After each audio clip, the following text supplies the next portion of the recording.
Pension को लेकर देश में जागरूकता बढ़ रही है। पेंशन रेगुलेटर पीएफआरडीए के द्वारा भी कई प्रयास किए जा रहे हैं। राज्य सरकारें भी जो है पेंशन स्कीम में कुछ बदलाव कर रही है और पीएफआरडीए की आगे की क्या योजना है, इसी पर बात करने के लिए मेरे साथ है पीएफआरडीए के चेयरमैन सुप्रीतम बंदोपाध्याय। सर, शुरुआत में आपसे यही करूंगा कि हाल के दिनों में हमने देखा है कि कुछ राज्य जो है उनका कहना है कि एनपीएस जो है उनके लिए इतनी अट्रैक्टिव नहीं है, वो वहां से विड्रॉ कर रहे हैं और उनकी मांग है कि जो उनके द्वारा पिछले इतने सालों में कंट्रीब्यूशन जमा कराया गया है उसे दिया जाए। तो क्या ऐसा कोई क्लॉज है जहां पर उन राज्यों को वो पैसा दिया जा सकता है?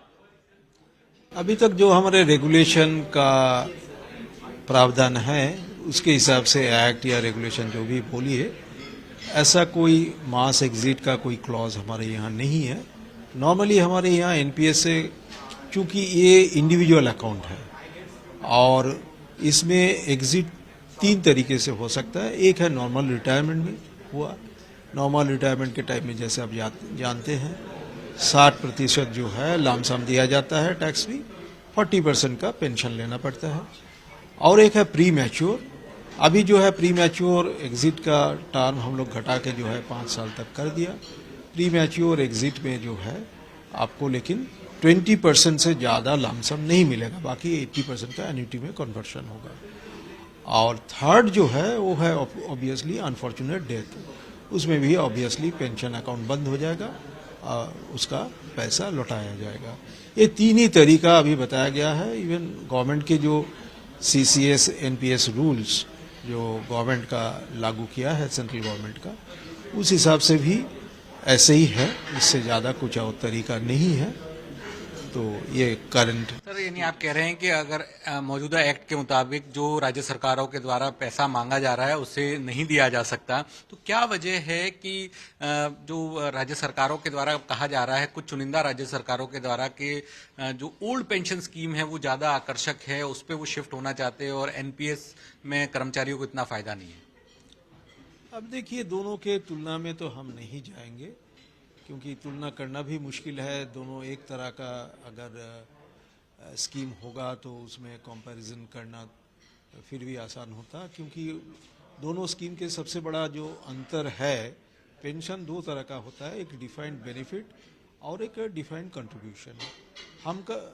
हमारा जो एनपीएस स्कीम है जो 2004 से चालू हुआ था, पहले तो सेंट्रल गवर्नमेंट के लोगों के लिए, उसके बाद स्टेट गवर्नमेंट भी इसको ऑन द सेम लाइन से अडॉप्ट किया था।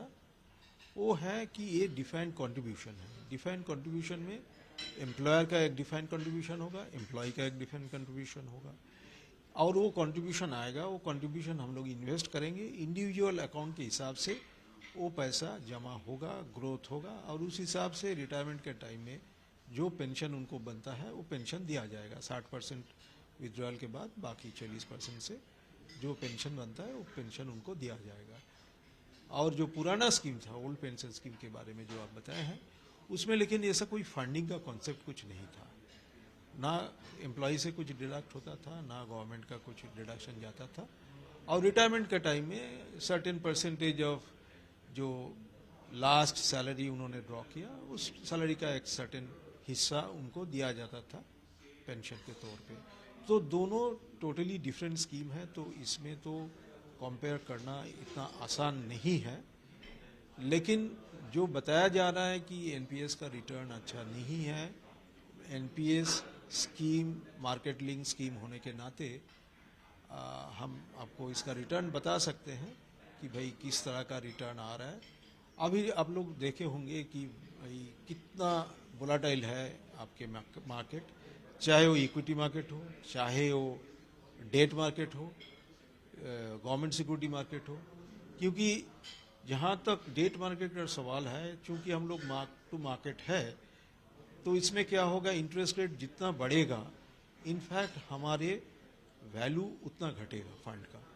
और सिमिलरली इक्विटी तो बहुत ज़्यादा गिर चुका है, हाईएस्ट लेवल से आप भी देख चुके हैं। तो इसके चलते इसका जो है वैल्यूएशन में काफ़ी हीट आया है। लेकिन उसके बावजूद भी एक सेंट्रल गवर्नमेंट स्कीम में आप मान लीजिए आज 14 साल में CAGR जो कंपाउंडेड एनुअल ग्रोथ रेट, हम किसी एक साल का नहीं बोल रहे हैं, वो भी 9.4% है। और जिसमें सिर्फ 15% इक्विटी है। मतलब इक्विटी रिस्की तो है ही, लेकिन इस इक्विटी में सबसे ज़्यादा रिटर्न आता है। और सिर्फ 15% इक्विटी लेके ऑलमोस्ट 9.4% के आसपास रिटर्न देना, और वो हम हाल ही का रिटर्न बता रहे हैं, यही नहीं कि पुराना रिटर्न हम बता रहे हैं। तो इक्विटी में आपने कहा कि ज्यादा रिटर्न आता है, तो यही देखा कि इसी कंपैरिजन में अब ईपीएफओ भी जो है अपना 15% से बढ़ा के 25% तक इक्विटी में जाना चाहता है, क्योंकि वहां रिटर्न काफी ज्यादा है। इसलिए हर कोई चाहता है कि इक्विटी निवेश बढ़ाया जाए। हाँ, ईपीएफओ ने ऐसा ऐलान किया है, हमने देखा है। शायद ये डिस्कशन स्टेज में है। 15% से जो उनका इक्विटी का था मैक्सिमम, उससे उन लोग बढ़ाएंगे और उसका डिसीजन होगा अभी। तो हम लोग भी इसका इंतज़ार कर रहे हैं, लेकिन आई थिंक ये सही डिसीजन है, क्योंकि लॉन्ग टर्म में, और ईपीएफओ का भी फंड जो है बहुत ही लॉन्ग टर्म फंड है। तो इसको अगर देखा जाए तो लॉन्ग टर्म में इक्विटी बढ़िया रिटर्न देगा ही देगा, चाहे वो हमारे कंट्री हो, चाहे वो बाहर की कंट्री हो। सारे कंट्री में, सारे इकोनॉमी में ये लॉन्ग टर्म में जो इन्वेस्ट कर रहे हैं उनके लिए इक्विटी बढ़िया है, इसका कोई दो राय नहीं है। सर, आपने 65% की जो अपने सब्सक्राइबर बेस में ग्रोथ की है, लेकिन उसमें जो मोटा मोटा ज्यादा हिस्सा है वो अटल पेंशन स्कीम के जरिए ही है। लेकिन अभी भी आपको लगता है कि एक बहुत बड़ा चंक है रिटेल सब्सक्राइबर्स का जिसको टैप किया जा सकता है और उसके लिए बहुत ज्यादा अपॉर्चुनिटी है? नहीं, एक्चुअली 65% का जो ग्रोथ है लास्ट ईयर में 21-22 में कंपेयर टू 2021, वो लेकिन रिटेल सब्सक्राइबर के बारे में ही हम लोग बात किए हैं। अटल पेंशन योजना में क्या होता है, एब्सोल्यूट नंबर बहुत ज़्यादा आता है। अटल पेंशन योजना में एक्चुअली जो ग्रोथ हुआ था प्रीवियस ईयर के ऊपर करीब करीब 23 या 24% था, लेकिन ग्रोथ जहां सबसे ज़्यादा आ रहा है वो है आपके रिटेल सेगमेंट और कॉरपोरेट सेगमेंट। बहुत सारे ऑर्गेनाइजेशंस अपने आप जो है अपना फंड शिफ्ट करके एनपीएस में आ रहा है। शायद उन लोग का ऑलरेडी एक सेल्फ मैनेज्ड सुपरएनुशन फंड था, वो सोच रहा है कि एनपीएस का रिटर्न बढ़िया है, अच्छा टैक्स ब्रेक है, तो उन लोग शिफ्ट करके आ रहे हैं।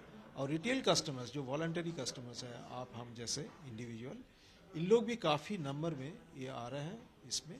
तो ये 65% ग्रोथ ये कॉरपोरेट और रिटेल को मिला के, तो अटल पेंशन में बहुत ज़्यादा नंबर आ रहा है और ग्रोथ भी ठीक ही है। 24%, मतलब हायर बेस के ऊपर 24% ग्रोथ देना भी बहुत। सर, अभी जो 3 नए और फंड मैनेजर्स आने वाले हैं, तो वो कौन कौन से होंगे और कब तक हम देख सकते हैं उनको वास्तविकता में आते हुए, क्योंकि उनकी जो चर्चा है काफी लंबे वक्त से सुनी जा रही है? हाँ, क्योंकि हम लोग इनको जो है सर्टिफिकेट दिए थे, रजिस्ट्रेशन सर्टिफिकेट काफ़ी पहले दिए थे, और पहले सर्टिफिकेट ऑफ रजिस्ट्रेशन उनके स्पॉन्सर को दिया जाता है। और इसके पीछे वजह है कि वो स्पॉन्सर जो है ना, वो अपने एक अलग सा pension fund management company float करेंगे, जो स्पॉन्सर के बोर्ड से अलग होगा। इसका अलग बोर्ड होगा, इसका अलग कैपिटल स्ट्रक्चर होगा, इसका अलग मैन पावर होगा, आईटी इंफ्रास्ट्रक्चर अलग होगा, फिजिकल इंफ्रास्ट्रक्चर अलग होगा।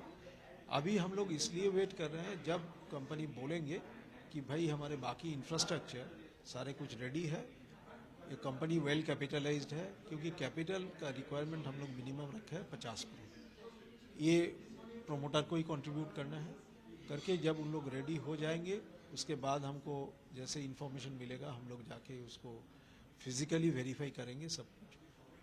अगर सब कुछ सेटिस्फैक्ट्री है तो इमीडिएटली हम लोग कमेंसमेंट ऑफ बिजनेस का एक लाइसेंस दे देंगे और उसके तुरंत बाद इन लोग कर सकते हैं।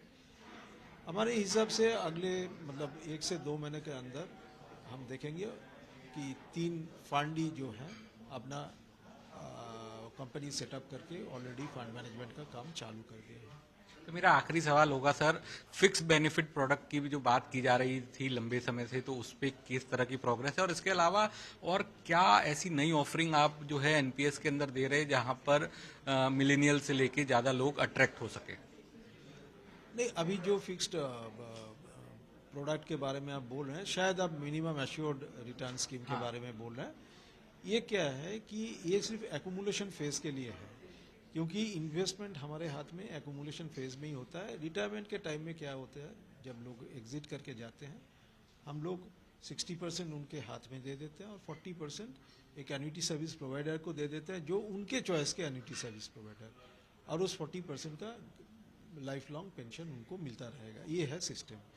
तो एक्यूमुलेशन फेज में कुछ लोग चाहते हैं, क्योंकि ये मार्केट लिंक्ड स्कीम है, मार्केट वोलाटाइल है, तो उस हिसाब से कुछ एक गारंटी मिल जाए।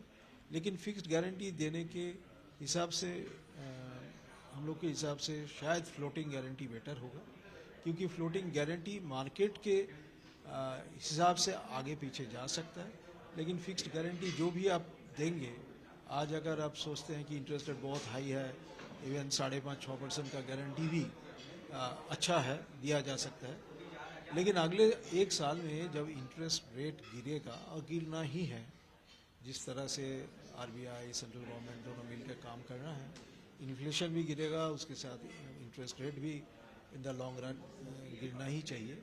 तब जो है वो 5.5-6% का भी गारंटी मेंटेन करना बहुत ही मुश्किल हो जाएगा। इसीलिए हम लोग सोच रहे हैं कि भाई अगर ये भी सोचा जाए कि फ्लोटिंग गारंटी दिया जाए, और हमारे जो कंसल्टेंट है उनके साथ बात चल रहा है, एक मीटिंग हो चुका है, एक मीटिंग इस महीना होने वाले हैं, और हमारे आशा है जिस हिसाब से प्रोग्रेस हो रहा है, शायद सितंबर एंड तक हम लोग प्रोडक्ट लॉन्च कर पाएंगे। उनसे बात करने के लिए बहुत बहुत शुक्रिया सर।